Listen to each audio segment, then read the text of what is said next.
41 companies under investigation donated 2,500 crores to the BJP.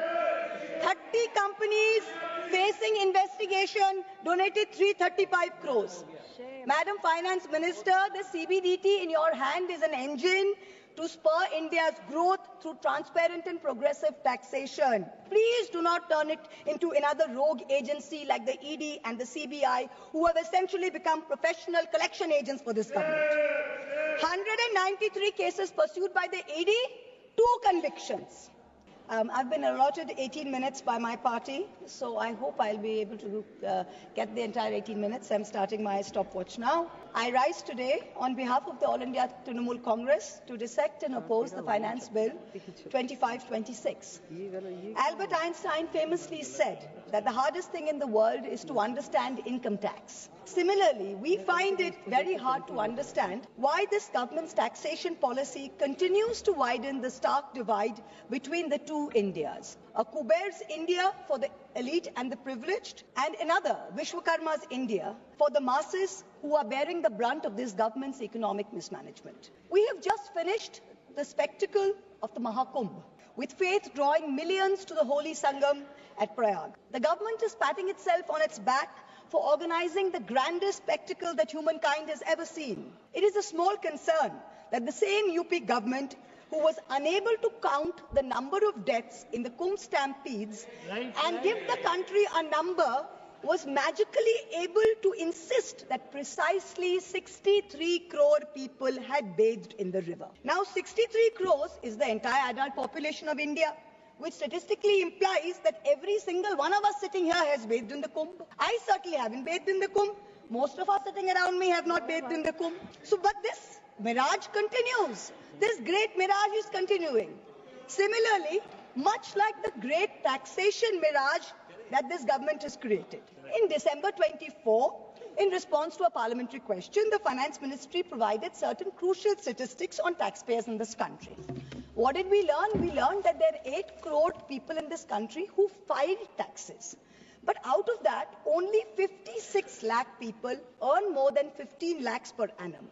These 56 lakh individuals, these are the engine of India's entrepreneurial and services economy.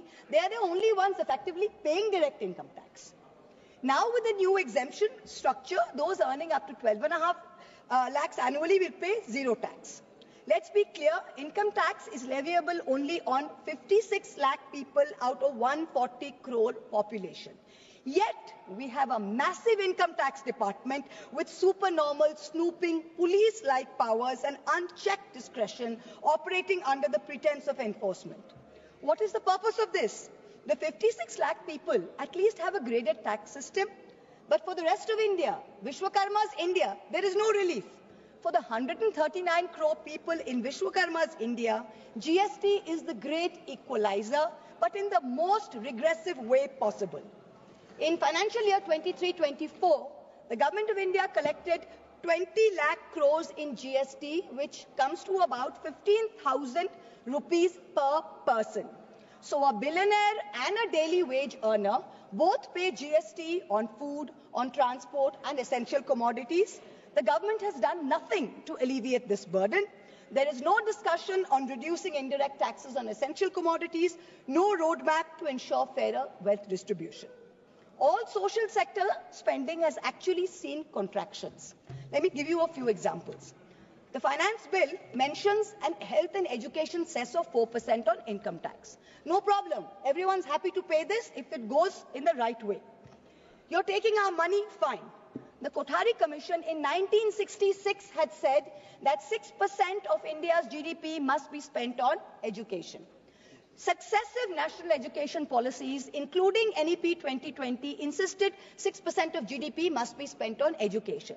What are we spending today? Around 4.5%. What is China spending? 6.2%. This government's own national health policy of 2017 said that public health must account for 2.5% of GDP. What is this government spending today in the last budget? 1.94%. We must be the only country with a declining spending in health.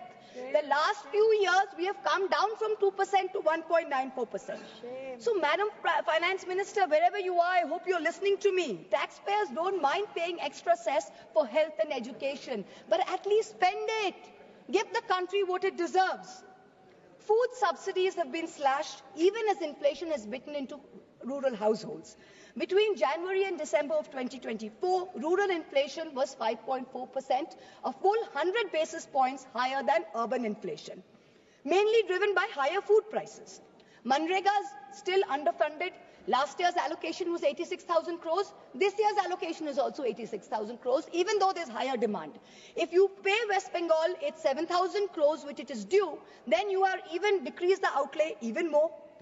This time you guillotined the food and public distribution demand for grants. There was no discussion. Yet there are certain points that everyone needs to know.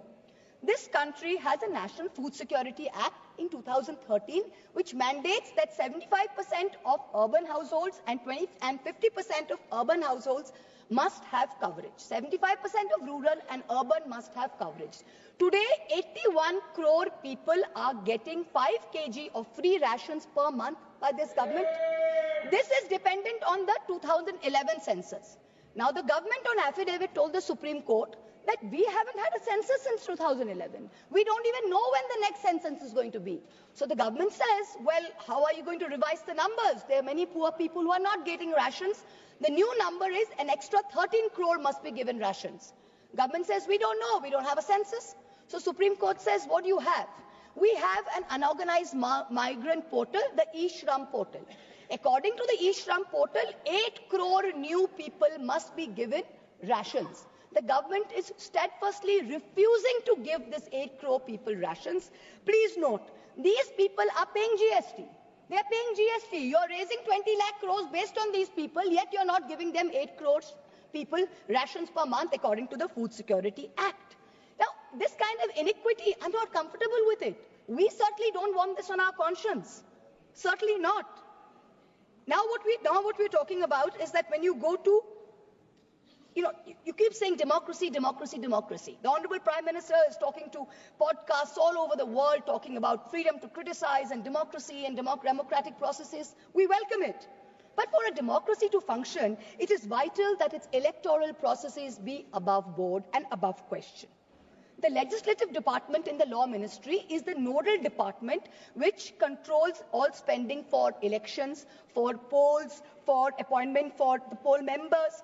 The Honorable Finance Minister this year allocated 300 crores for voter ID cards, allocated 600 crores for election expenses, allocated 19 crores for EVM machines.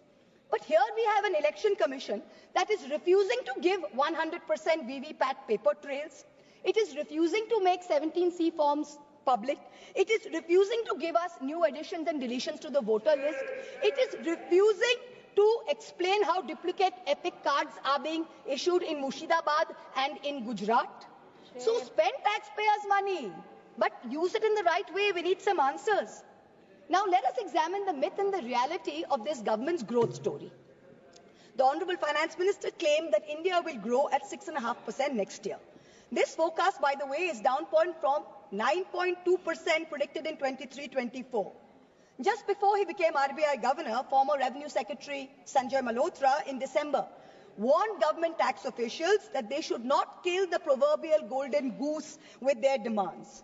Net foreign inflows fell to 1.2 billion between April and December, down from 7.8 billion. Private investment is weak. Manufacturing is stagnating at 17% of GDP. Rural unemployment is 9%. Fiscal deficit has come down to 4.4%. Agreed. But that's not happened because of revenue growth. That's happened because you've cut essential spending to the poor. This is economic mismanagement, not fiscal prudence. The government's obsession with corporate incentives has only favored big businessmen, where small businesses and laborers have got hurt. You slashed corporate income tax in 2019 from 30% to 22%. Has private investment picked up? No. So who have these tax cuts benefited? Let me look at just one example.